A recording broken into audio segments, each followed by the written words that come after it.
Today I'm going to show you the exact hacks that I use to be productive 12 plus hours a day without ever burning out. Right now, I can be productive 12 to 14 hours a day during the week, but it took years to get to this point. Over the past 10 years, I've tried dozens of different techniques, systems, and lifestyle changes to make myself the most productive I've ever been. Today, I'm going to show you the exact changes that I made to completely transform my productivity and output. I'll also talk about one trend that's going on right now, which will completely destroy your productivity, so stick around for that. The first change you need to make is to structure your day around your natural energy schedule while prioritizing your sleep and rest. So what do I mean by your energy schedule? Well, your body has a natural cycle throughout the day that affects your energy levels. This is called your circadian rhythm. Once you understand this, you can structure your day to accommodate this, so you're not fighting against your body's natural energy levels throughout the day. Everyone's is going to be slightly different, but for a usual person that wakes up between 7 and 8 a.m., it's going to look something like this. First, you have your morning peak. This starts a couple of hours after you wake up and is usually 4 or 5 hours long. This is your highest energy level of the whole day to try and do your most important tasks then. The next phase is called the afternoon dip, and this normally happens around 3 or 4 p.m. and lasts for a couple of hours. During this period, you're going to struggle to focus on high focus tasks, so try and use this time to do repeat meetings and low effort tasks instead. And finally, you get another peak that lasts for a couple of hours in the evening, and this usually starts between 7 or 8 p.m. This peak in particular is a gold mine, as if you work a 9-to-5 job, this is a great opportunity to focus on other tasks that are important to you, such as your side hustle or hobby. Once you understand this rhythm, it shows why it's so important to make sure you prioritize your sleep. It ensures your circadian rhythm can stay consistent and allows you to stay productive. Now, I've always really struggled with sleep, so I know this is much easier said than done, but apps and trackers like Rise and this Whoop band that I have here really help you to stay accountable and prioritize your rest. I'll include links to both in the description in case you want to check them out. This video isn't sponsored, I've just found them to be the best tools for me personally. Okay, that brings me on to the next hack that I've found to be super effective, and that is time blocking. This is a really simple technique where you list out everything you need to do for the day, estimate a time for each of those tasks, and put them into your calendar, ideally grouping similar tasks together. This method is by far the most effective way I've found to ensure I do everything I need to every day. It gives you multiple short-term deadlines throughout the day, makes it much easier to focus on the task at hand. Equally, if you time block with your own energy schedule in mind, you can make sure that you've blocked your most important tasks when you have the highest level of focus, and do less important things in that reduced focus period. This system's also particularly useful for completing boring tasks that you might otherwise put off. What I like to do is schedule a task that I'm excited about after 1 or 2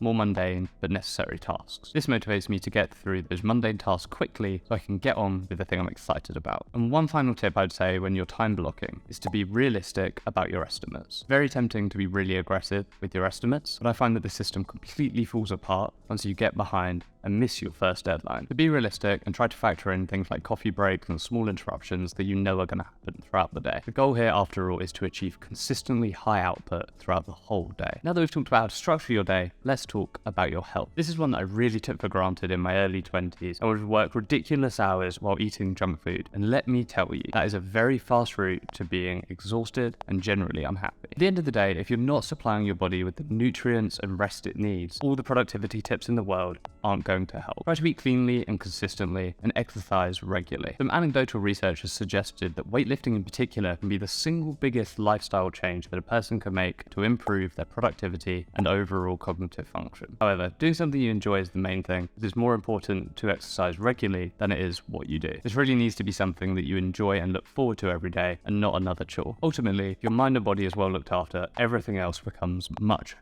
easier, trust me. Right, moving on. This might upset some people, but these morning routines that are super popular right now are, in my opinion, complete rubbish. Do not need to read or journal for hours in the morning to be productive. I think most of these systems are just mediocre implementations of habit stacking, which is a technique written about in Atomic Habits by James Clear. This states that once you have a habit formed, it's easy to build on that habit by performing another task immediately after as a quick way of forming a new habit. And this absolutely works, but you don't need to do something for hours to achieve this. Unless your goal is to be a writer, writing for hours in the morning isn't going to get you any closer to the goal you want to achieve. Instead, I'd suggest starting your day in one of 2 ways. Either exercise straight away, or just immediately get on with the most important task of that day. If you can avoid needing a long ritual in order to be be productive, you're going to save literally hours every day. And finally, I want to talk about your environment. The space you work in makes a huge difference to how much you can get done. Again, if we lean on some learnings from Atomic Habits, the easier you can make it to perform the tasks you want to do each day, the more likely you are to do them. For me, this means having a dedicated workspace where I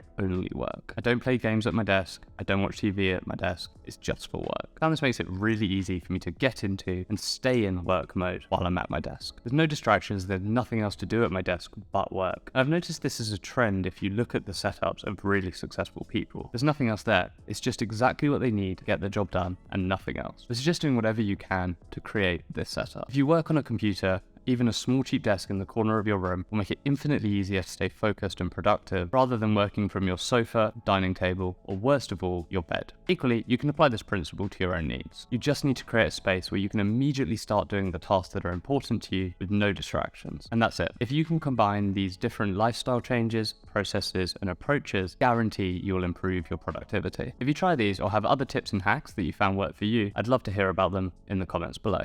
Thanks.